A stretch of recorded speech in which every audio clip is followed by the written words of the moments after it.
And I got mine too.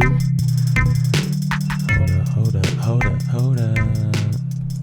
Peanut butter donuts. Oh, there it is. There she blows. Just over here, We in it. waiting. So damn nice outside.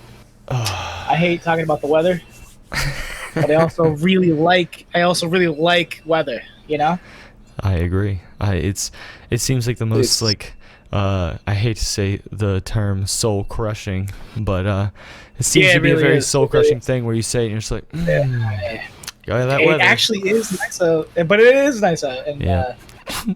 but I don't really care. Either way, because it could be raining and I'd love it either way. Wait a minute. But Wait a minute. what? Wait one goddamn minute. I wouldn't ever start a goddamn podcast, nor have I ever started a goddamn podcast without drinking a goddamn McFuddy's pepper elixir, popping it open with the goddamn machete like a man. 'Cause only men start a podcast with a McFuddy soda, boy. What the fuck is that? You trying to wonder? Well, it's a pepper elixir. And according to the bottle, it cures timidness and satisfies the daring. I don't know what to say to that. Continue. It looks gross. What's it taste like? It tastes like What is that? What actually is that? I have no what. Pepper elixir. What kind of pepper? Like it habanero? looked like- Is that black habanero water? No, it's more like it tastes like a root beer. I've never had it before. It's not too bad. It tastes like a root beer that has ginger in it, like a heavily gingered root beer. Which actually, it's not too bad. The more that I'm drinking, We're both like, might actually try that. I saw it at the store and it looked really gross. So you had to buy it. So I had to buy it. I had to pop a McFuddy's for the podcast. I just thought It's a little sticky around here. Mac Fud. And the machete is still covered That was a in nice. dirt That was a nice touch. and mud and a little bit of cat hair. Is that Cold Steel? Oh yeah, this is the Bolo, baby. It's the Bolo, right? The Yeah. Bolo, Cold Steel, keeping it real. That's right. I wonder how they're doing. Dude, Lynn Thompson of Cold Steel, the owner, he ain't Yeah. never gonna die, man. That No, he is not. He is not. I always wanted to get that Inferno pepper spray. I need to get another one of their Cold Steel Sharks. That's what I'm thinking about in these trying times, dude. What was that? What was the shark? Dude, the Shark is like a Sharpie marker that the outside of the Sharpie is glass infused propylene plastic. And it's a screw top Sharpie marker that just when you unscrew it, you're like, oh, it's just a normal Sharpie. But when you screw it in together, you're like, oh, this is a impenetrable fucking thing that I can either use to reinforce my fist to punch things. I can hold it and like stab somebody in the ribs and break one of their fucking ribs. I could like stab it into their skull and fucking murder somebody with a goddamn Sharpie marker. With a picture Just of a a pen, shark thanks. on it. Yeah, exactly. Right. But it's something that you it's a good smart thing to have where if you were, let's say in the middle of the city, if you were a woman who was in quarters and you had a pepper spray but you also wanted to carry something but not be in a situation where you want to carry a friggin' knife. Right. You could at least have that where, obviously, let's say if you weigh 110 pounds, you probably can't throw the hardest of punches if you don't do any kind of workouts. But shit, at least if you had that in your hand, your fist would have a little bit of, reinforcement to fucking Clock somebody. Yeah, I like that shirt. Speaking of, Dude, got a little double Xavier going on. A little triple Xavier. holy shit! Yeah, look at this. Lacey haven't bought seen this that in for a me. long It came in the mail. She's like, "Oh, I just bought you something." Xavier. Life cereal, dude. This says life. It's really absurd. you can't tell how I bad forgot quality it is because it's the webcam, but man, it is. It looks so It's bad. terrible in real life too. Yeah. It's so funny. It looks good from here. Dude, on this mug she got me, it says "Be friends to all, enemy to none." Be friends to all, enemy to none. Starts that with show a plural, ends with singular. Yeah, it's a Rickyism right there. But Yeah, we just had I just went out for breakfast. hell yeah. Which I mean, it was good. It was good. It was the first time in like months. I went out to eat breakfast, and it was solid. Hmm. It was. I mean, I didn't feel like everything was like spaced out and shit, and there was no. It was pretty. It was decent. It was just outdoors, like. Felt normal. What'd you get though? I had a frittata, sausage, pepper, onion. It was pretty valid. Yeah, it was good. You know who says frittata a lot? Ooh, frittata. Synchronicity, dude. Yep, it's Lincoln. Zing. Yeah. It's brain link. That's what's up, But though. yeah, yeah, it was a good morning. Yeah. I'm pretty sure I already know this answer. Ketchup on your eggs, yes or no? Depends. I didn't True. today. True. I didn't today, but I haven't not. Yeah. Yeah, If you- I've definitely done it. I've definitely done it. Yeah. Oh, yeah. It's something about that nice, like, the sweet, salty, tomatoey combo Oh, yeah. of it. Just fucking Yeah. gooses you up. Love it. I had one thing I had there from working there, and I didn't think it would ever be a good combination. It was eggs with like red sauce and sausage, like our house sausage. It is so good. I'm telling you, it's like unreal. That's a spicy embryo. It's yeah, for real. You should. I mean, you'll probably never try it unless you. You It sound like you're sounds not. like- You look like you're not pumped about the idea, but it's really good. You wouldn't expect it, but like It sounds like a sweet leftover Italian meal. fennel sausage. What's that? It sounds like a leftover meal. Like you made that Yeah. for dinner last night, and then you're in the morning, and you're like, shit, let's just fucking fry an egg and toss it in it. Yeah, well, I have it with scrambled, but yeah. No, Oh, you don't. true. You wouldn't. It's too much sauce. You know, you fry it. Get out of here! It's too much sauce. Too much What I mean is that liquid. like you'd fry an egg, and then you'd put the fried egg on top of it, and then you'd like Yeah. break it apart with the pair of chopsticks. You know what I mean? Kind of fucking. Chopsticks. Like, I mean, I eat almost everything with chopsticks, bro. So I can't. I don't. I don't. we have Although- almost more. We definitely have more pairs of chopsticks than we have forks and spoons together. Yeah. So yeah. I got a question for you. Do you pour your cereal or the milk first? I'm always a cereal first with the milk on top. But then you get to the end where you have milk, and depending on how sweet the milk is and how Yeah. much milk is left, you then have to cereal into the milk. But I'm a milk onto the cereal, and then afterwards cereal into the milk. So it's a procedural thing. I said that at work the other day at lunch, and everybody freaked out. They're like, I was like, "Wait, you guys you pour your cereal first?" They're like, "What?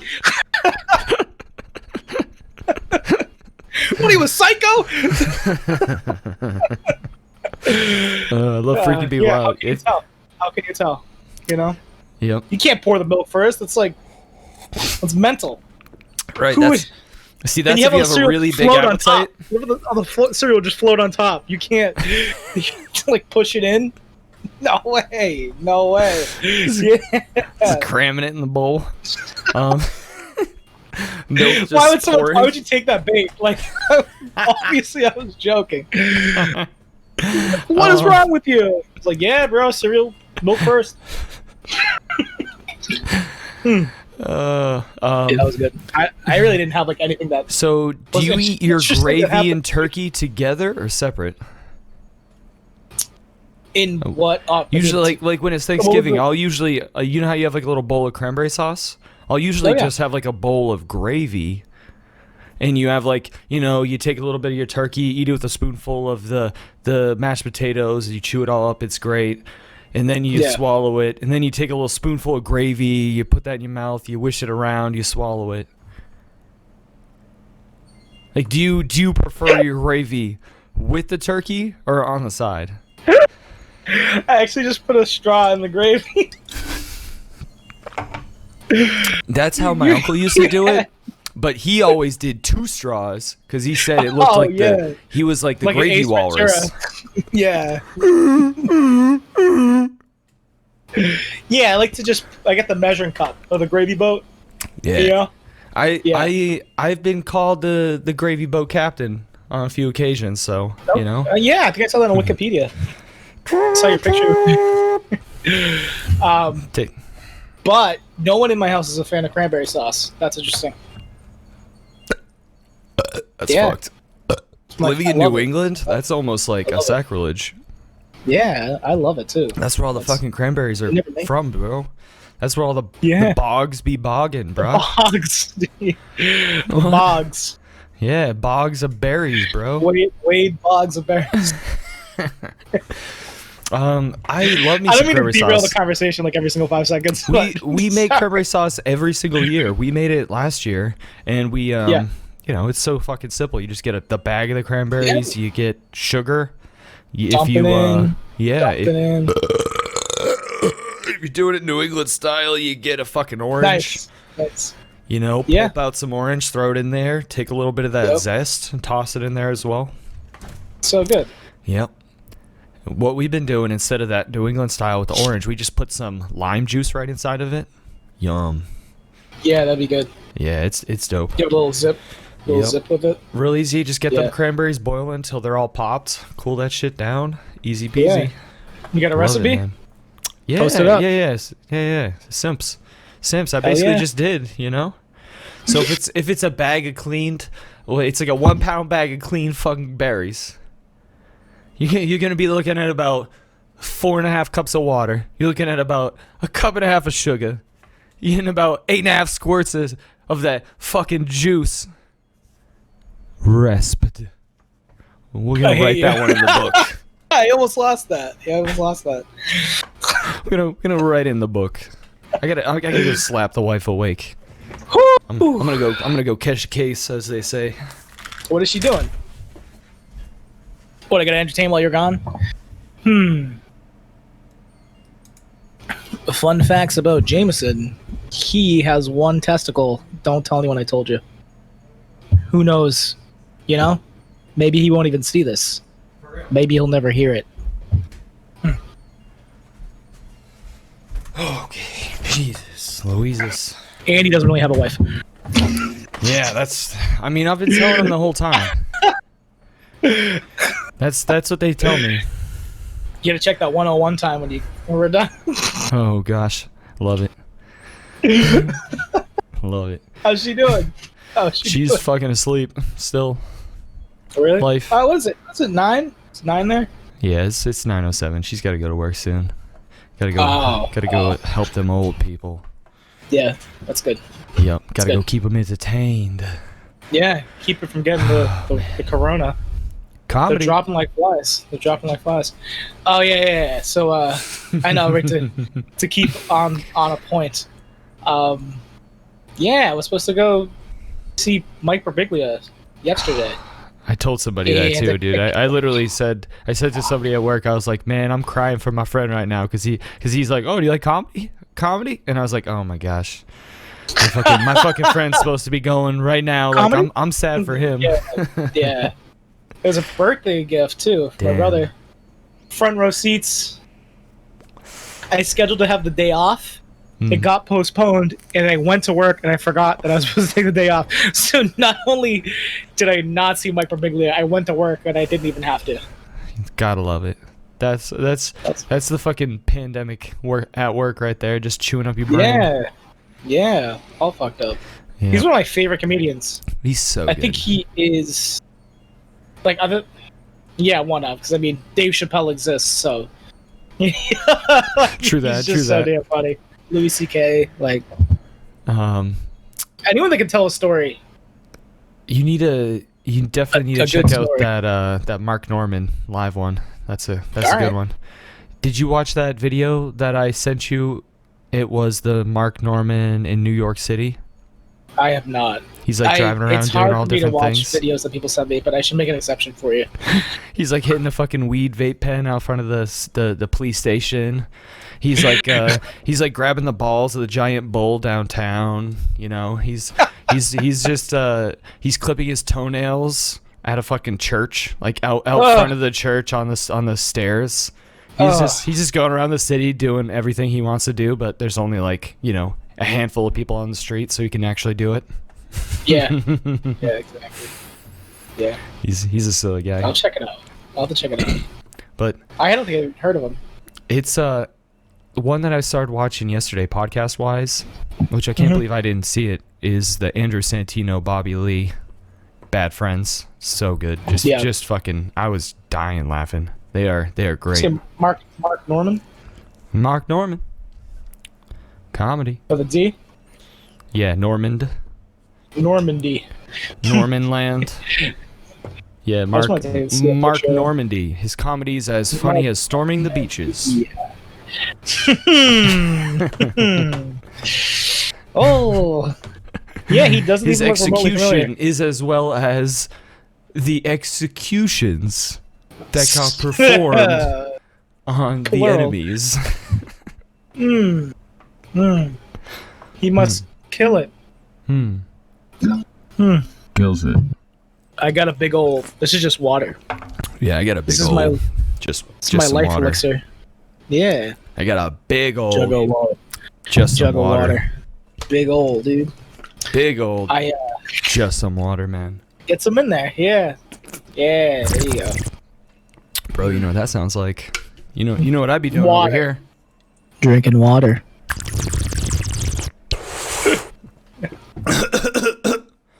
Oh. Got that life sauce. That's what that is. This shit's that fire. Life sauce. So, yeah, I can't wait to go see some actual big comedians live, because I've only seen what's it called, like just local improvisation in fucking Portland, which is awesome. Those are really, like, if they're good, they're really good. Yeah, people were killing it. We were all dying because the people were really funny. They were all just really quick and vibing off each other, even when it was like dumb and didn't have any fucking plot. They were good at being silly and in the moment enough to even just be talking about nothing, but still bringing enough to the table.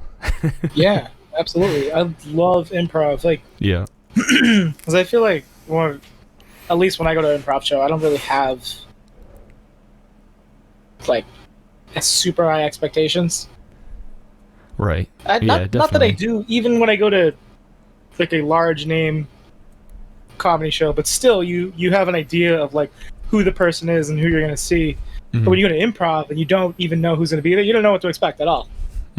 So, yeah. Like I saw Dave Chappelle with Jon Stewart and Michael Shea. Oof. And that was out of control. That was so funny. Yeah, for sure. But I probably had like equal laughs out of the improv, like in a basement. But seeing Dave Chappelle was so cool, and Jon Stewart and Michael Shea. True. Stewart's the man, dude. I didn't realize before. What were you gonna say? Dave Stewart. Jon Stewart. Jon Stewart. On weed. On weed. Yeah, he's a fucking legend, man. He's a legend. That was my elementary and middle school, you know. You turn on fucking Comedy Central and you got the Daily Show running, you know. Yeah. Yeah. So when I saw him, I forgot about that. I forgot that he does the Daily Show. So I forgot like the massive political aspect of his I thought it was hilarious. But some people in the audience couldn't handle it. Yeah. So one guy stands up and starts screaming about Donald Trump, and he like, you know, who gives a shit? Hey, you're at a comedy show. You're paying to see someone like deliver comedy into your ear holes. So who gives a shit about your political opinions? It's a comedy show. But he wouldn't stop, and then Jon Stewart was like, if you can't like sit there and just like be quiet, then get the fuck out. And then the guy was just like dragged out of the theater by security. It was pretty funny. But really, like, we're not there to hear someone yell about whatever they like. I didn't pay to. Right, this isn't some random fucking jerk-off's comedy special. Yeah, exactly. Who's like, Bob, Bob, like screaming out, standing up, like, shut the fuck up. You can't disrespect our president like that. Wait a second. Whoever taught you that just people deserve respect? Right. In second, comedy. Jesus. You're at a show. Yeah. Calm down. But and then so then somebody tried to stand up when Dave Chappelle was going. Yeah. And he actually let her speak because everyone started yelling at her like, shut the fuck up, like, again, you know. And then he was like, no, let's hear what she has to say. And she like said all like, oh, what are you doing for women's rights and all this, and he just responded to it. And then like shut her down, like he like crushed her. It was so good. And everyone's like, that's Chappelle, man. He just handled it, man. Yeah. He handled it. And how he handles his stand-up to begin with, he just goes out there and just balls. He goes out there and just straight up starts talking. You know what I mean? Yeah. Yeah. So he can handle that situation and roll with it because that's what he's doing right there. He's having that right live conversation. So, bitch, okay. Right. You try to intervene, let's join in. Like, let's hear what she has to say. And then she said what she had to say, and he was like, about that. Yeah. He's like, I'm not just up here shooting shit out of my face. Like, I actually research things, and I think about what I'm saying before I just yell them out into a crowd of people. The thing that you have to be aware of is with comedy, it's comedy. So some of the funniest things to me are the things that are completely wrong. And that's why you're saying it. It's either like a 100% lie, or it has a strong like a bit of truth inside of it. Yeah. So like Louis C.K. And together, if you can layer them together, they're really, really fun. So even politically, on against my own side, one of the jokes that I really love that Kyle Kolinske does, and he's not even a comedian, he's just a political commentator on YouTube, but he always will be like, well, you know, next year is Bernie Sanders' 138th birthday, and he's out there giving 2-hour speeches, and he could still run laps around fucking Joe Biden. And Joe Rogan will be like, Bernie Sanders' head sits somewhere between his fucking nipples and his fucking belly button, underneath his fucking shoulder blades. I don't know how his head sits so low, but I still would rather have him as president than anybody else. He looks like he's crawling into his own body. Like, I love Bernie Sanders, and he's done a lot of things that I don't agree with recently in how he's trying to handle things, but, you know, policy-wise, I agree with him more than any other person going, but I fucking love it when people just make fun of him and just make fun of him, because guess what? Those things have the vein of truth in them, even though it's really not true. You know? Right. Yes, he's old as fuck. No, he's not 138 years old. Yes, he has badass, you know, he's got some not that best posture, but yes, he's fucking old as fuck, still, you know? But he's still out there, very put together. Yep, exactly. Yeah. Even though he's... But how old is he actually? He's like 76, 77, I think. Crazy. Yeah. No. I think he's 78 because Trump is 76. He's like literally only a couple years older. Yeah. Holy shit. Yeah, it's crazy, dude. Trump is old as fuck. Damn. That's what I was just thinking. I had no idea. I never thought about it before. He is an old fuck. Yeah. But not only that, like I was talking about this with Lacey, like the reason why I really love Anthony Jeselnik is the fact that even when he says stuff that's really fucked up, like he's the butt of the joke. You know, if he's talking about his one of his jokes, and I'll do the thing where you're not supposed to tell other people's jokes, but he has this thing where he says, my mother was supposed to be on one of the flights for 9/11. Well, at least I think. and even though he's wishing that his mom would die, obviously that's the wrong thing to say, but he's making it like he's the bad person, you know what I mean? Yeah. He's the one wishing that his mom was the one that died in 9/11. And just kind of theoretically. Like, putting your right for the jokesies, of course. But when you put yourself in there, I actually as the don't butt, know what his relationship is like with his mother, so it could be for real. I don't know. but with comedy, it doesn't matter if it's real or if it's not. You have to look at it as comedy because that's the intention of writing a joke, you know? Yeah. I've heard plenty of jokes. I've been made fun of at a comedy show before, and it was fucking awesome. Yeah. I was front row, and he just grilled my brother, the girl I was with. It was hilarious, and then he complimented me. Right. I bet, dude, because you have to take it gracefully. It was so damn funny. Like that. He was good. It was just fucking funny. I don't know. True. Yeah. I don't remember who it was, but something I wanted to talk about last week, but I never got to it, was in that same vein, but was me, who's not a fucking comedian, doing it in public during coronavirus, where we're all wearing masks and people can't judge your character or anything, to strangers who I don't know. So it was fun. So basically, I didn't tell you this one. We were grocery shopping. We just finished up. We were in the parking lot, and we had one of those mini half shopping carts. Lacey's loading this cart, the bags into the car. Yep. And I'm just I'm leaning over the door. Now, the reason why she's touching it, I'm not, is because I didn't touch any of the groceries. We were trying to keep like one person clean, the other person not clean. You know, one person touches it all, the other person doesn't. And it was only 2 bags of stuff, right? So the gentleman who's parked next to us, he's pulled into the spot. We pulled into the spot. He's trying to get in his driver's seat. We're putting it into our passenger side. So he has to wait for us. She's doing... He can clearly see. It's 2 bags. We're wearing our masks. He's not wearing his mask. It doesn't matter because it's outside. We shouldn't have been wearing them either way. It didn't really matter at that point. But I still have mine on. And she's clearly doing all the work. And he goes... And I go, oh, man, will it be a minute? He goes, oh, yeah, no problem. And he just smiles at me. And I look at him dead in the eyes, and I go, oh, man, I can't get this broad to do anything.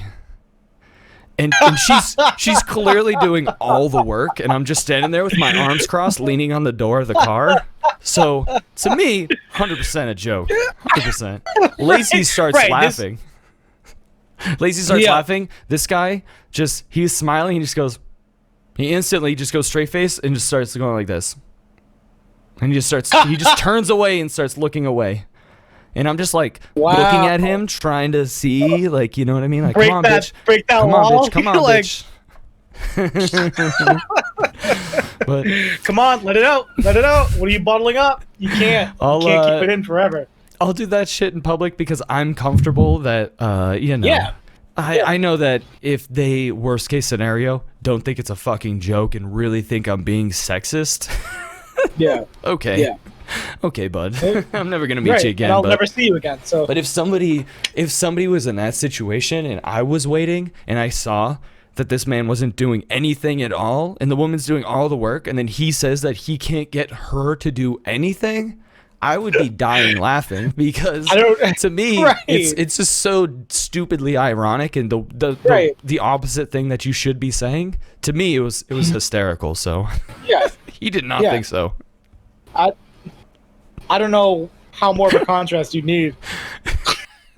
I know. I was like leading with my arms crossed, literally doing nothing at all. Just fucking. If you had like a fold out there, you can just sit up and like a drink with an umbrella in it. I got a little right, exactly. I got a drink. She's putting bags in with one hand. She's got a giant fucking leaf that she's fanning me with the other hand, throwing grapes in my mouth. That's ridiculous. That was ridiculous. Yeah. I wonder how his day was going for that to happen. Yep. Ooh. Yeah. To get into another story, talking about people's days happening. Yesterday, I think about some people and I go, okay, man, I wonder how their days are going. I had this guy come into the weed shop and say he was leaning over the counter on an area where like we have the plastic glass and we have the area next to it, and he goes right to the area next to it, starts leaning over, has his arms on the counters, leaning as far as he can, and touching everything, like drumming a beat on the counter. So the first thing I say is, oh, excuse me, sir, would you mind just standing right over here? And he responds with, where's the virus?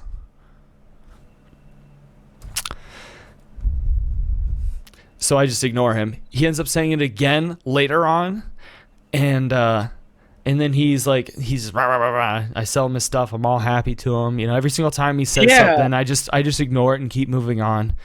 Right. Have a great day. Have a good one. What conversations do you want to have? Dude, why are we doing this right now? Yeah. Why are we doing this? Can you just follow our protocol if you're buying merchandise here? Yeah. I mean, he wasn't wearing a mask. That's okay. There was a customer right next to him who wasn't wearing a mask either. When that gentleman left, that customer said to me, man, I really appreciate how you handled that guy. Like, obviously, you know, he was losing it. That guy seems crazy. And I just said to him, dude, when I see people like that, I just think, you know, he probably had a really hard day. I don't know what the heck's going on in his life. So all I can do is just kill him with kindness. And he's like... And I said to him, I really appreciate you acknowledging me in that situation, because there was like a line full of people and everything, and he was being a dick. So that's ridiculous. I appreciated that at least one person realized. Where's the virus? Where's the virus? Like, oh, there it is. There it is. Jesus. All right. I'll be right back real quick. Sorry. All right. I don't have any more breaking news.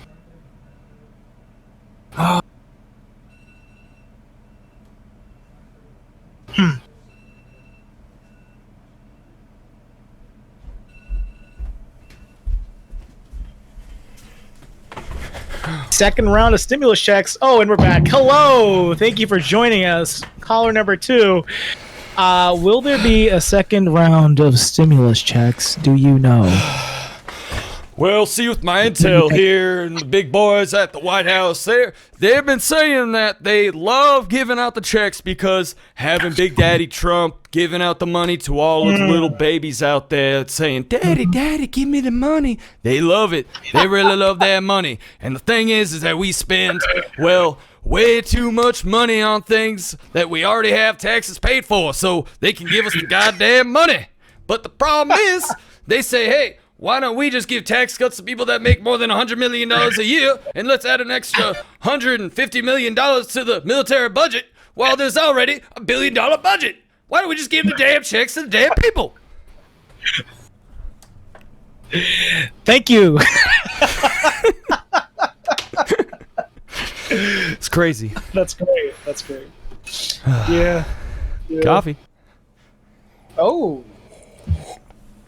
I don't have time to. I'd have to go brew it. I don't have time for that right now. Sounds like you have time for a McFuddy's, though. Yo, send some. So what about these ghosts? Did you see another one? I don't know. I forgot. I forgot because I don't know why I didn't think of it, maybe because I just woken up and I had a really, really, really weird incident. So it wasn't like I didn't see like now on unsolved experiences. Yeah, I don't know what this was, but we were in Italy, and I was walking on a bunch of spaghetti. My friend said, "Hey, catch this baguette." Oh, I caught it. No. So we my brother, they had rented a what's the name for the flats you can rent? I'm not drawing a A blank. hostel? No, it's not a hop. It's a Bodega? No, bodega is a small store. No. A gulag? What bodega? No, where people rent out their houses? An Iron Maiden? Yeah, that's what it is. Airbnb? Yeah, we had an Airbnb. I couldn't think of that. So this Iron Maiden, it fit 3 people in it.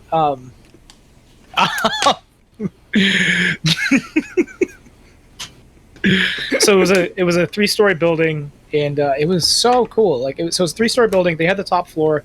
There were 3 bedrooms. They only rented out 2, and the patio. There was a huge patio, tiled, and it just like it overlooked the street. It was really, really awesome. Like you'd go up, and to the left there was a hallway, and then to the left were the 2 bedrooms at the end, kitchen, and then like the living room, and then there were double doors outside both bedrooms, the kitchen, the living room, on both sides, and the patio wrapped around. Mm-hmm. It was fucking awesome. But if you leave the doors open in the bedroom, the wind comes down the hallway and straight out through the large patio at the end of the living room. So it would just slam doors randomly, like hard. And they're like old wooden Italian doors that slam as loud as they can. They're like just wood on wood cracking. Dude, I'm familiar with that sound, man. That 1774 house we had some wooden doors, bro. Yeah. From fucking 150 years ago. You know, they replaced them, but they were still old as fuck. Not like this shit. Not like that. No, not like the hollow door. Doors. Your mic's too far away. Yeah, sorry, my bad.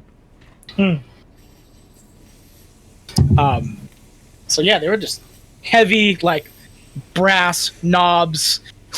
Like everything was just old and loud and creaked. And it was like kind of creepy. Like the paintings they had up were like a little eerie feeling, but whatever. Who cares? They're paintings. But one night, this story like freaks me out. Still talking about this. Happened in August. So one night, I'm in bed and I'm sleeping with a friend. She's out, and I am like, well, you know when you wake up but you don't open your eyes right away? Yeah. So I'm like lifted out of the dream that I'm in, and I'm sitting there and I hear a creaking like, and I'm like, oh, someone's plowing. You know, like my initial thought. I'm like, yeah, okay. And then I realized that it wasn't that because it was in my room. So now I'm like I can feel like my blood pressure like rising through my throat. And I'm like, what the fuck is that noise? And it keeps going, and I open my eyes. Now I'm like staring at the ceiling. I'm like, and I tilt my head forward, and the door is open like 3/4, and it's swinging back and forth about 6 inches. And I'm looking at it, and I'm watching it move, and then I see it move about 3 times, going like, and then it slammed shut full force. And I was like, what the fuck? There was no wind in the room. There was no wind. Yeah, that was like, what the fuck was that? What the fuck? I just laid down, like. Dude, that's the reason why I've always been open-minded, because I have like in that old ass house I've heard doors slam on our 3rd floor when I was on the 2nd floor, big ass house. Yeah. And there's no windows open on the 3rd floor. You know what I mean? Yeah, what the fuck is that? I don't know. It Right. saw the door moving. It was moving by itself and it slammed shut full force. I was like I was having a fucking heart attack. I just like tried to lay still but like not do anything. So I was like, I don't know what just happened, but I don't want anything to happen more of the same nature. Right. That was legit terrifying. Now, It still freaks me out to tell that story. Now, I would assume if I were to apply logic and reason and I'm trying to dig in and create an explanation for it, what they would be is, as you described, the airflow down the hallway, somebody in one of those external end rooms most likely had a door open, and then maybe somebody else in another room opened their window or something similar that caused just pressure of going like in and out of your room. And essentially it's not a current of air going in and out, but it's the changing of the pressure in the hallway affecting the pressure of yours. It's kind of like when you're driving down the highway and you open your windows just one more than the other, and it's the whoa, whoa, whoa, whoa, whoa, whoa, whoa. It'd be like that on a very, very low scale, but enough to essentially move that door in and out if the pressure in that room is increasing and decreasing. So I could see where something like that would be possible on such extremely shifty ass buildings that are, you know, old. But it's crazy shit, dude. There's some unexplained shit. Yeah. Not cool. No, not cool. Like, unexplained shit isn't cool. What the fuck? The only Not thing up in here. the literally only thing that you can use to keep yourself sane in those situations is to tell yourself, well, I don't 100% know that it was something like a ghost. So, yeah, you're just like, well, I don't 100% know. So, yeah. Just like the thing that I told you after the podcast last week. There's some things you experience that you're like, well, I experienced that, and then you go, well, the only thing that I can use to settle my fucking mind is the fact that I can't 100% know that it was something that I think it was. Yeah. Right. Yeesh, the struggle. Yeah, that was. I don't know how I forgot to say that. That was like, whew. Dude, well, about that UFO that we saw in the sky, I totally forgot about that for years until I thought about UFO. So I literally thought about it, and I was like, I haven't seen any. Wait a second. It was literally like it was totally out of my mind until I literally thought about it. I was like, UFOs. Oh shit. I've seen so much shit about aliens. Yeah, I've seen so much shit about aliens for years and years since that happened, but literally hasn't popped in my mind once since then. So it's crazy how you forget shit. Yeah. It's weird. Some Men in Black shit. Mm-hmm. And then it's like, but it comes back to you and you're like, the problem with not like I said about like planted memories that we've talked about, things where like you hear stories and you've seen them so many times. I have a problem with that with deja vu and like childhood dreams. Like I remember weird dreams as a kid, and then I have deja vu of it as an adult, and I'm and I can't tell if any of that is even real. Do you know what I mean?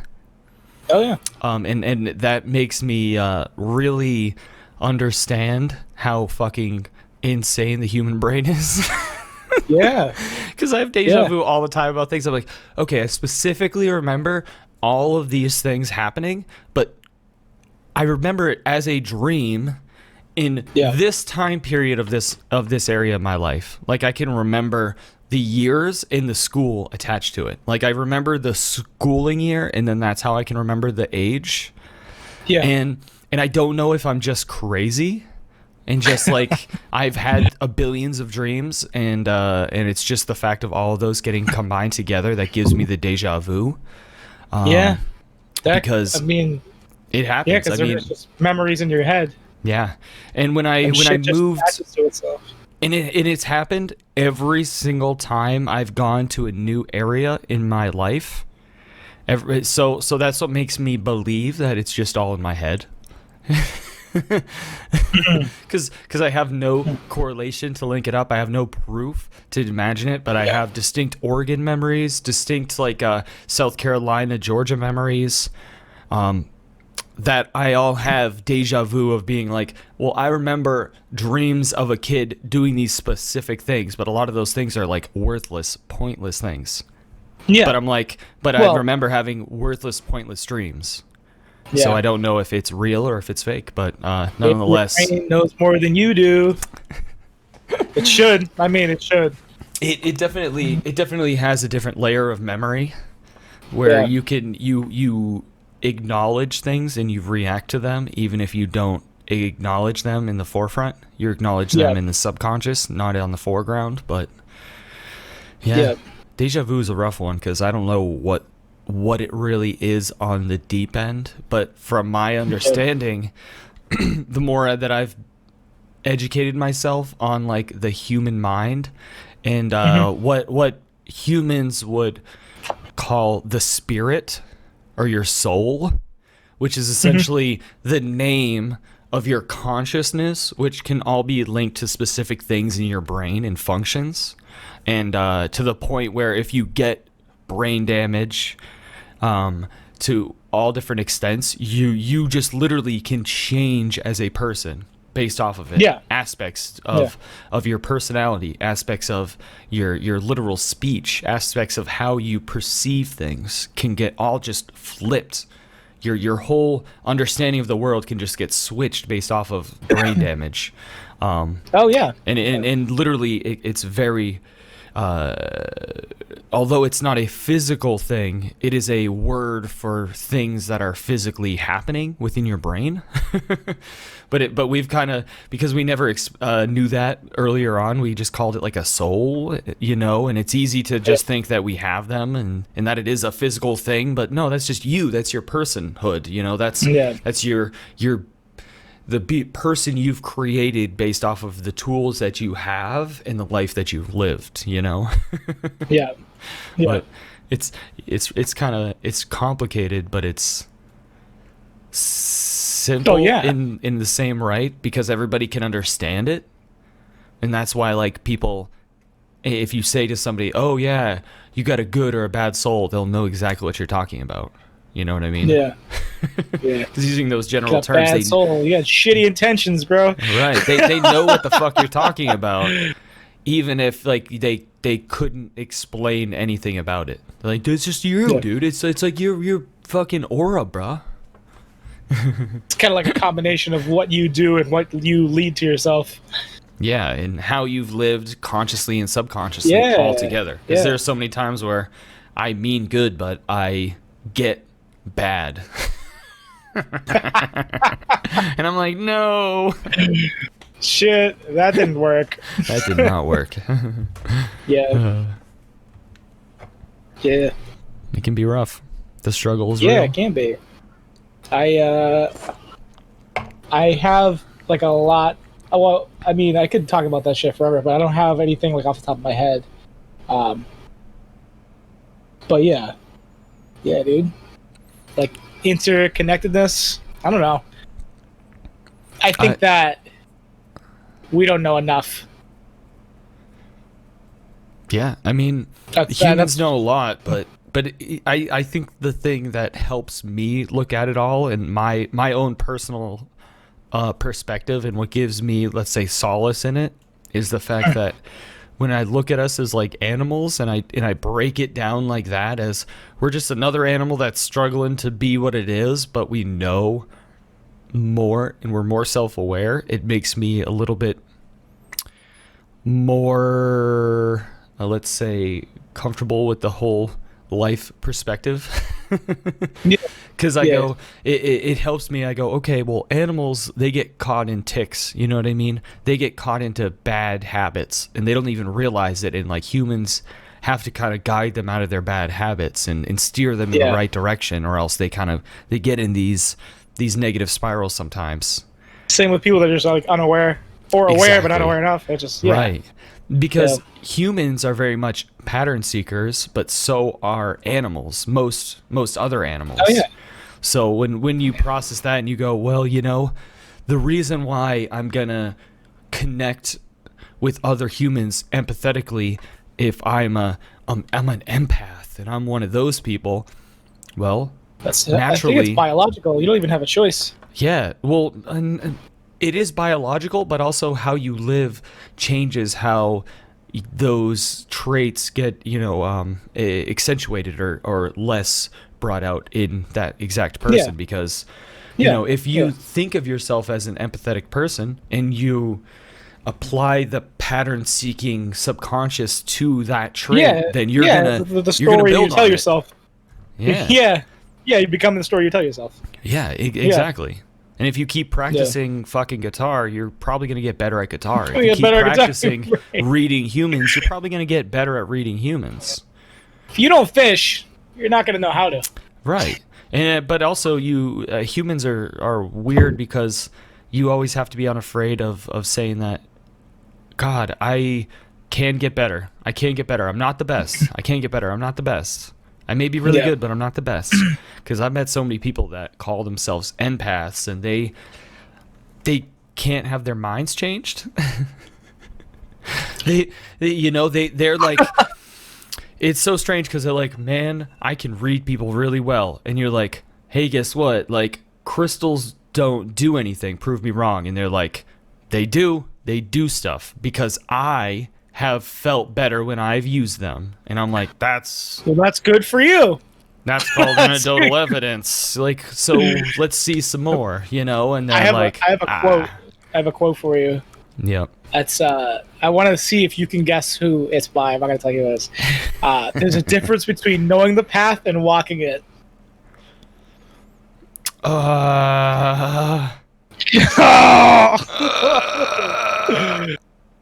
Let me know if you give up. Do you want a hint? Yeah. This is gonna. I was gonna say. Stop trying to hit me and hit me. Oh. I don't know. I'm terrible. Morpheus. Oh my gosh. For fucking Matrix. Yeah. Right. Oh gosh, dude, I literally saw that when it came out on VHS. Favorite movie. Yeah. I've seen it twice in my entire life. I need to watch it more. But I saw it when it came out on tape in 1999, I think. You know what I mean? No shit. So I was like 8 years old. Yeah, it's the only times I've seen it. But I love that movie. Yeah. Beyond its time. Yeah, my parents liked it, but they were also like, this is a movie we watched maybe a couple times. Yeah. What was I gonna say? Yeah, it's tough because just walking the walk is so hard. Because I mean, I've been dealing with my own struggle of anxiety and this and that. But one thing that I've always tried to ask myself, not always, but for the last maybe 8 years now, maybe almost 10 at this point, is like, yeah, about 8 years. What things in life do I do and say to people where my intentions are good and I mean good, but my reactions are bad and they perceived it as bad? And it really, like, that's something that people don't ask themselves so much because it is your life and you are supposed to live it as you want, and you're not supposed to you're not supposed to cater to anybody's fucking will. Right. I mean, but what depending you should do, depending on what you are going for. Right. And in any situation, let's say even if you don't respect somebody, you still want to get a good result out of the situation. Yeah. Because even if you don't respect them, in my perspective of the world, is this. My end all do all is I want to live in a better world than I was raised in. Period. So as much as it sucks, I'm going to try to make the world better. And through my actions, the littlest thing that I can do, at least, is if someone's being an asshole to me, I can try, even if I don't respect them and I see that they're a fucking cunt, the least that I can do is try to be honest with them to let them know where I stand. Yeah. In the most respectful way possible, to not make the situation worse, but to maybe make them a little bit more aware. Because I ain't here to wipe anybody's ass. Yeah. But if it's gonna make my life better in the long run, which will eventually, I hope, make it so that you see life from a better perspective, then you know what? It's a win-win. And if I lose, at least I can say that I tried. Yeah. And you didn't enable the situation.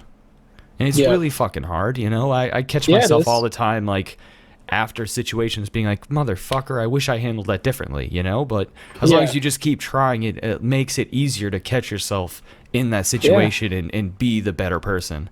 Even if it's still saying what you have to say, but in a better way, you know? Yeah. Or not saying it, which I have a problem with not saying something right as it's happening.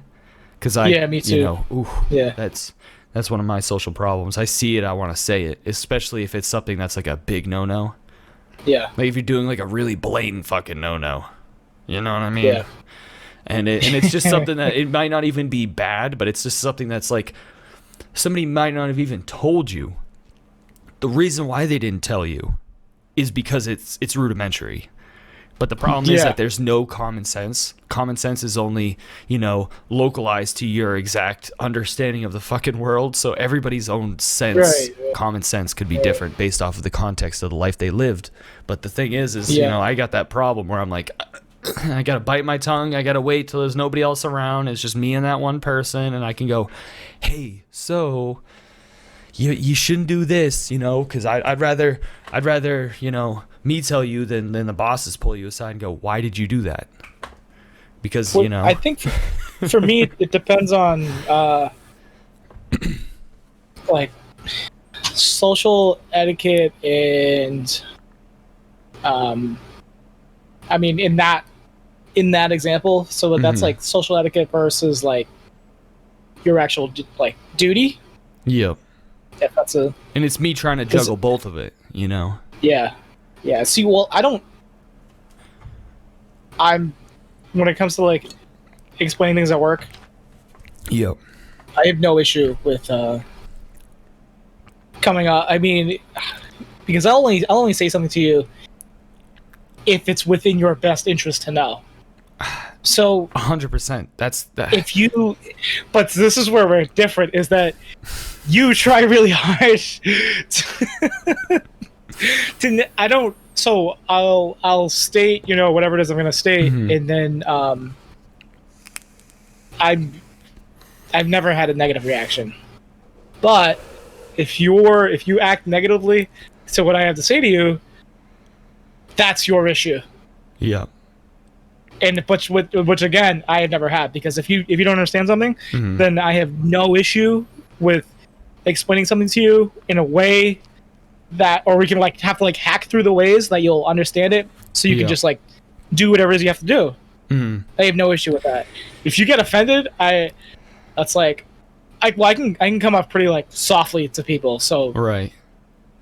I guess I really don't have an issue with that. But when it comes to social etiquette, it depends. Like I'm kind of like a wave with that. Sometimes I won't say anything. Sometimes I am too loud, and so it's. For me, that's a different ball game. Like it's completely situational.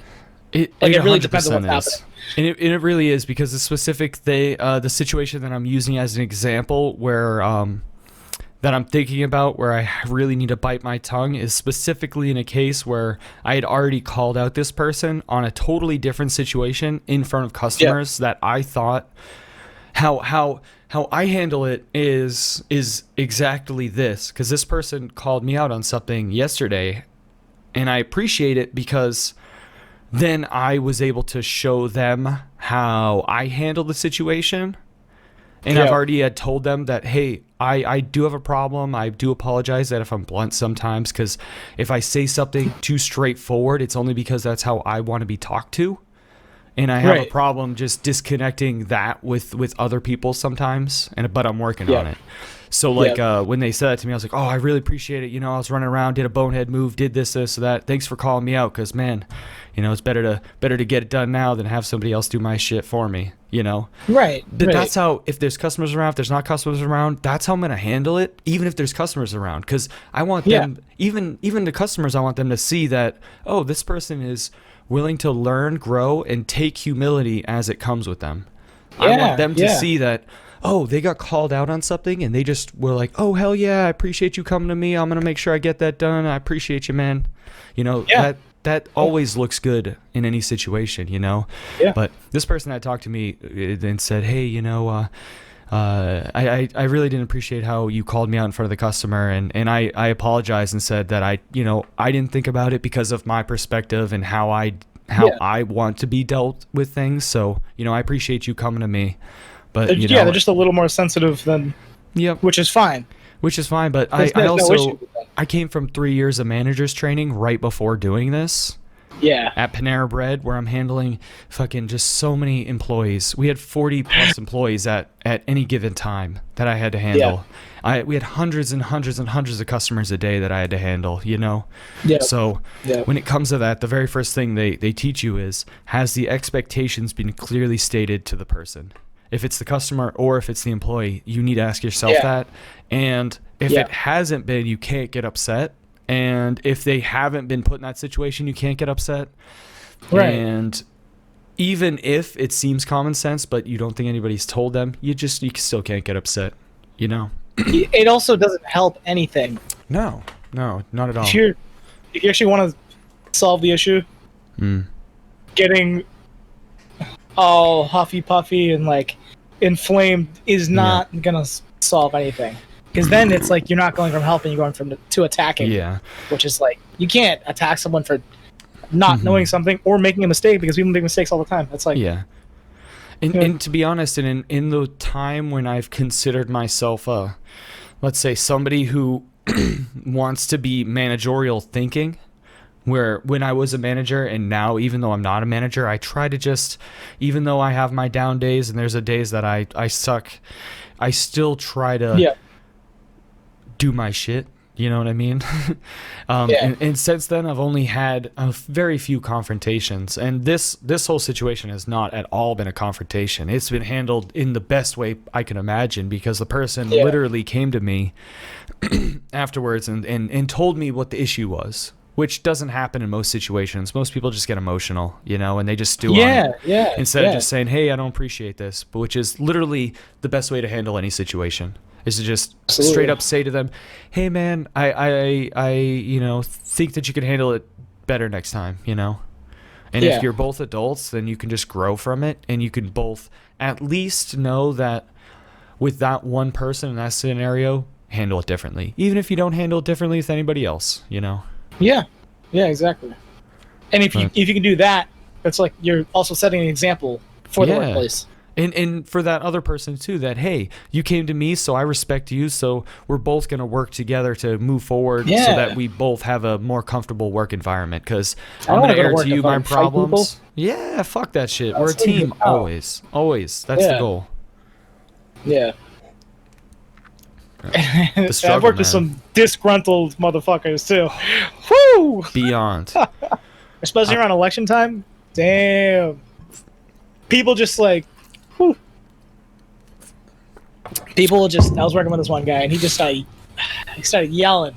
I wasn't even talking to him. There's nobody else in the room.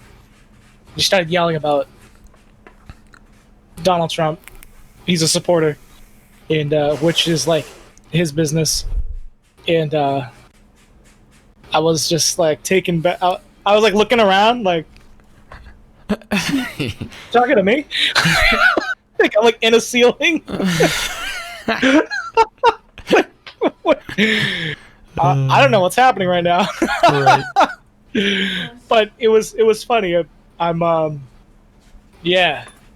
can't remember her name. didn't want. It was one of the. Who the fuck was it? They didn't serve her at a restaurant. They didn't serve her at a restaurant. Is she a political person? It was one of Trump's people. What's that? One of Trump's people. Kellyanne Conway, maybe? Yeah. And he was mad about that. Yeah. And I was like, honestly, for me, like, I don't care who's coming in. Like, if people want to spend money, they want to spend money. Yeah. As long as they're not being unruly, dude. That's all that matters. Yeah, exactly. Well, I mean, in a, like, static, controlled environment where there's not crazy shit happening, like, if, Yeah. Yeah, I don't want to tell the whole story, but yeah. Yeah. See, you ended up agreeing with me. Yeah, just like, let's just chill out about this. Yeah. I've seen many Trump supporters come into my different weed shops that I've worked at, either wearing Trump shirts or Trump hats, and none of them have given me personal problems. Yeah. But I've also handled every situation like I would handle every other customer. I didn't skip a beat because I acknowledge it. I'm like, oop, there it is. You know, I saw it in my head, and I made a little note. And what that note is in my head is just to word things appropriately. I just thought of something I needed to tell you to word things appropriately. One thing I did not word appropriately, but luckily they did not take it as such. Okay, let's hear it. If you're ready. Okay. So there's this really, really sweet customer that came in, and she was saying that, I finally convinced Grandma to smoke some weed. So I'm gonna get some stuff for Grandma. You know, we're like 5-10 minutes into the conversation, and I'm getting her. I have a bunch of things laid out. I got some gummies, and I'm like, what flavor do you think she'd be interested in? And she goes, I don't think Grandma would really mind, since she asked me to get her a gun and shoot her. So I was like, okay, ew. So it all ends up great. I sell her a whole bunch of shit. She's super nice. You know, she said that. She said that to me. She said her grandma has like multiple sclerosis or Parkinson's or something, and she's freaking out. She's in pain every day. She just wants to fucking end her life. You know, I've dealt with so many situations like this, man. I've dealt with the people themselves coming in too, that are like, I can't deal with life. What can you do to help me? You know, they got terminal cancer. They're in fucking crippling pain from an accident. You know, I just try to guide them as best as I can. But like, she came in the next day, which was awesome. I was super hyped about that. You know, right instantly when I saw her in line, I'm like, hey, what's up? And she was smiling, and that instantly made me feel really good, because then I think, you know, hey, you knew that Grandma was still alive. Yeah, exactly. I know Grandma's still kicking, boy. Yeah. So, woo. Man. So Holy she said shit. that she wants something stronger for Grandma. She comes in with her sister too. We're getting her everything. I get her some really strong stuff, and right when they're about to leave, they already paid and stuff. I'm like, okay, so, you know, with this one in particular, tell her to start slow. It's a vape cart, you know, because you don't want her to take too big of rips, because if she does, it'll get really hot and she'll cough her brains out. You don't want that to happen. And they both go like, yeah, sounds good, we'll make sure that. And then right when I say it, I'm like, shoot her brains out. I'm just like, oh, why did you word it like that? You don't want to clean that up. Oh my. She'll be so high, she'll be hanging from the trees. Wasted. Exactly. Oh my gosh. I was like, this bitch just came to me yesterday asking about Grandma shooting her, and I'm talking about coughing her brains out. I was like, man, you could have worded that way better. That's good. The slight implication. Just like a... Yeah. That's awesome. And that one got me. Yikes. Dude, one of the what else we got? I don't have any more. I don't have anything else I actually want to talk about.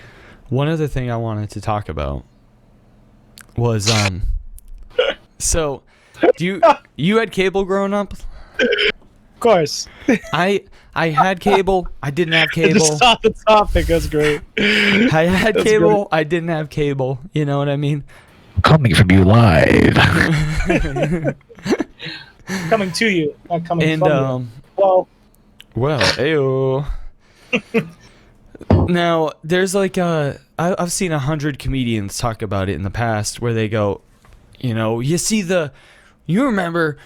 We used to didn't have porn on the internet. We had porn on the TV, and it'd come in and be all fucked up looking, and the images would be crazy, and you wouldn't be able to see it. And every now and then you'd catch a nipple, and you'd be like, "There, that's a nipple." Who is that? Right. That's a comedian. Was that an actual comedian? Yeah, I forget who it is. It's somebody, dude. That's super familiar. Yep. Yep. And I've heard a bunch of comedians do jokes about it. I remember that one. I forget who it is. I can't remember. But when I was growing up, I remember the Howard Stern show was on the HBO, and they would send it into the TV, but it would be on the same thing. So it would be like scrambled, and that's where people would get the black boxes, because those would like unscramble the signal, and then you could watch it. But we didn't have a fucking black box. We didn't have any of that illegal shit. You know what I mean? But I remember staying up. Because I used to be a bad boy. I'd stay up late and I'd play video games till like 2 and 3 in the morning, with all the lights out. And I would do the same thing with watching like Howard Stern on TV. Just turn it on. And you couldn't watch any of it, so you just like you'd sit with your head just really close to the TV, just the volume really low, just be listening to it. Just hearing them talk about just fucked up shit, just having like fucking porn stars in here. So that's really crazy. How far is that bottle up your ass? Oh wow! And she just blew it out all over the carpet. Hey, good thing you took the enema in today, huh? And Artie would be like, "Hey, yeah, that's really crazy. Wish I could start some coke on that asshole."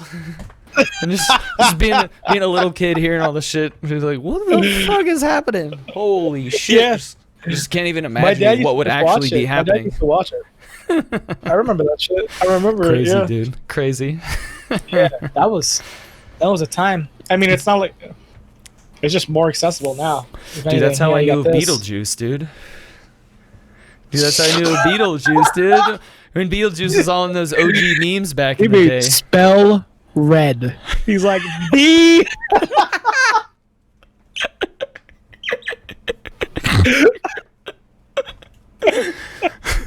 Hey Beetle, what color is an orange? Purple. Oh my god, fucking that's Beetlejuice, man. That shit is out of control. That was on TV. How is that allowed? Like, that shit's crazy. Oh, I love it, man. That whole show is what E-fucked is. Like, you know, like, that was on TV. Right. That's crazy. The other thing that would come in too was, now, I used to love watching Jerry Springer. I used to love watching Jerry Springer as a kid. Still fun. But not only Still that, Jerry had so many different shows, and he had like the crazy X-rated ones where it was just like regular Jerry Springer, but it was the more like all the crazier things that they would fucking do, and they'd all come out fucking naked. They'd all be all fucked up, you know what I mean? They wouldn't bleep anything. They wouldn't censor anything. But they used to do that on there too, and it'd be the same thing. You wouldn't be able to see shit, but you just listen to it. And just listening to Jerry Springer, way worse. Yeah, I know. And just listening to Jerry Springer. And he's not commentating because it's not a fucking radio show. Like Howard Stern, Opie and Anthony, all those crazy radio shows, like they were radio shows, even if they had video going, so they would always be explaining things and talking about it, but not Jerry. Yeah. So you'd just be hearing right, the crowd, people screaming, chairs. Right, exactly. Fucking shit clanking and just breaking off people's heads. Man, that was good shit. Oh shit. Crazy, dude. Classic. Crazy. Celebrity deathmatch. That's what I was thinking about the other day. That I haven't seen that one. Clay in forever. animation. See, I was never classic. really saw that either because that was It's great. while that was airing, that was also like when Wonder Loved Chosen was airing. And Really? that was something that they that I wasn't on when it was. I mean, I wasn't watching when it was on TV. Yeah. No. I don't know. Celebrity that was before that, for sure. Wonder Before Wonder Chosen Chosen, was right? like 2004. Celebrity was like 1998, 1999. Yeah. Early 2000s. Yeah, it had to have been way before that. I mean, 'cause that was late 90s. a little Yeah. little kid. Oh, you can still watch it. In that time frame, I was watching like Adult Swim stuff. Whoa! I didn't realize how long this was on for. It was on for a minute, bro. May 14th, 1998 True. to March 30th, 2007. Wow. Yeah. Damn. Yeah. I mean, and even at that point, I was watching MTV too. See, 2007, I didn't have cable, so. Ah. Yeah. I didn't have cable from like probably 2004 to 2008 maybe. Yeah. 2007. Oh, fuck cable. Yeah. At that time I was watching a lot of like just straight up cartoons on Cartoon Network. I was watching a lot of just random programs on Comedy Central. Reno 911 was playing heavy in that time. Chappelle's Show was still airing constantly. New Boot Goofy. They had Mind 'em and Sia was on at that time. Ah, when he was good. They That's had good. what else was airing during that time frame? George Lopez was bumping. That was on like ABC, NBC. Oh, you're literally talking about that channel? Oh, right, yeah, just on that channel. But right. yeah, the other shows I was watching in that time frame was like Malcolm in the Middle. I used to like watching Bernie Mac show. Absolutely. I never really was into George Lopez. That was a huge show, but he's pretty funny. I man. liked it. Liked it. Fuck you. Wayans Brothers. Yeah. Lazy Walks By. Not funny. That's what she said. George Lopez. So, yeah. I mean, you probably had to be there when it was happening for it to be funny. Like, that's I've seen him do stand up, not live, but he's good at stand up. Yeah. I used to like Carlos Mencia, and then the more I watch interviews of him, because I've seen so many damn interviews. I really like if I find somebody, I like watching interviews about them and seeing how they talk as a person. And I really don't like the way he talks as a person, man. I mean, I've heard all the accusations, I've heard all the shit, I've watched a shit ton of fucking videos and this and that, but no matter what, dude, when he's just sitting down and having a conversation about the subject, man, you don't like it? He avoids. That's a video you need to send to me that I will watch. Yes, I will. There was an interview that happened last year.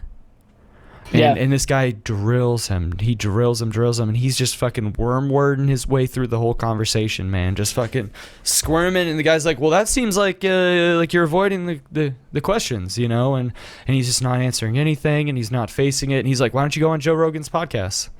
He's like, I would reach out, but they won't get back to me. And he's like, why don't you reach out right now? I know, Yes, Joe, they we can will. reach out. Yes. Will you reach out to him?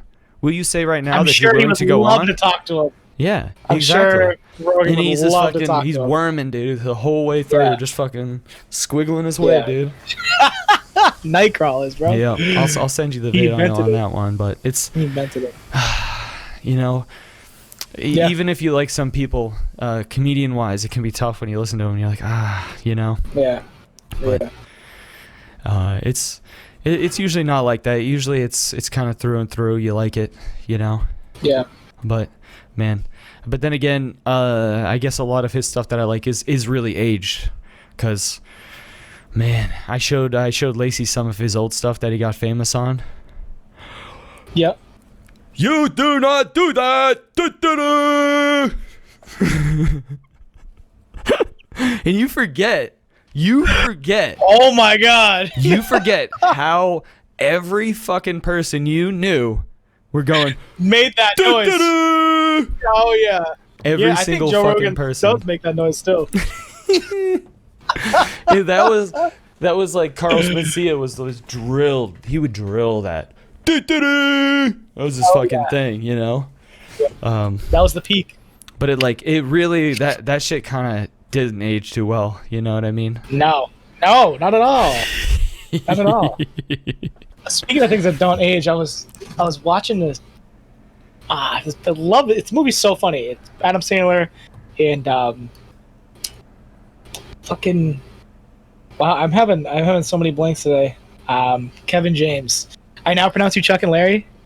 Oh, that was a good one. Yeah, that Such was a good pretty movie, funny. dude. They dropped the F-bomb so hard in that movie, and I was like blown away. I was like, oh. Well, that was their thing though. Because it was supposed to be like gay centric, so and they were trying to be gay, so it was like I feel like they went into the movie doing this. They're like, what if we had a movie where we played blackface, and because we were playing blackface, we just said nigga like 100 times, and they're like. No. So they're like, okay. Second idea. What if? What if we're a bunch of gay guys and we're just calling everybody faggots? Yeah. They're like, I just didn't expect it. King of Queens? We'll let it slide. Fucking Paul Blart, we got it. And it wasn't one of them. It was like somebody said it obviously in a derogatory way, but it was like not even it was derogatory. It was like the way that they said it. I was like, oh, that was fucking gross. Like it was so hateful. Well, I was like, man, they fucking nailed it. That reminds me of the invention of lying. Dude, when they say faggot in that movie, when they say faggot in that movie, dude, remember when they're in the office? Yeah.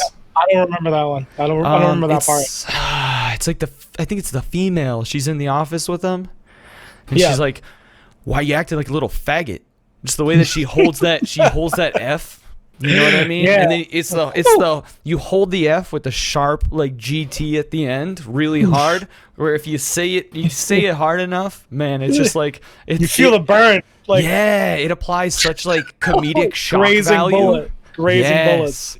Where for some reason even cunt doesn't hit as hard. No, but not at all. No, especially when it's super dry and it just comes out of nowhere. That super faggot. You're just like, that's what she said.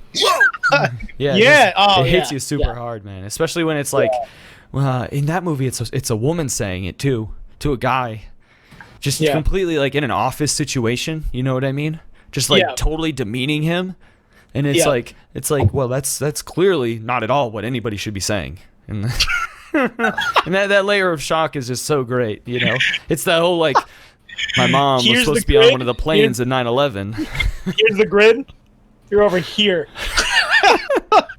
You're way over here. You see my hand? Yeah, that's where you are right now. Off the map. Exactly. But when you're able to pull it off the map super hard right there, man, it's fun. Get all those ears turned towards you. Yep. You got anything else? I'm pretty much done. We can kill it. Kill it like kill it. Kill Bill. Yep. Kill shill. We'll try to we are we getting somebody else in next week? Hopefully. Yeah, James just messaged me. Cool. An hour ago. Cool. We can even make a midweek another one. I'm always down for adding more. So okay. We can, I'll let you know. Find some time, cram it in. I work, in the PMs, so we can make it happen. All right, let's end this and have that conversation. Let's do it. All right, peace. Out.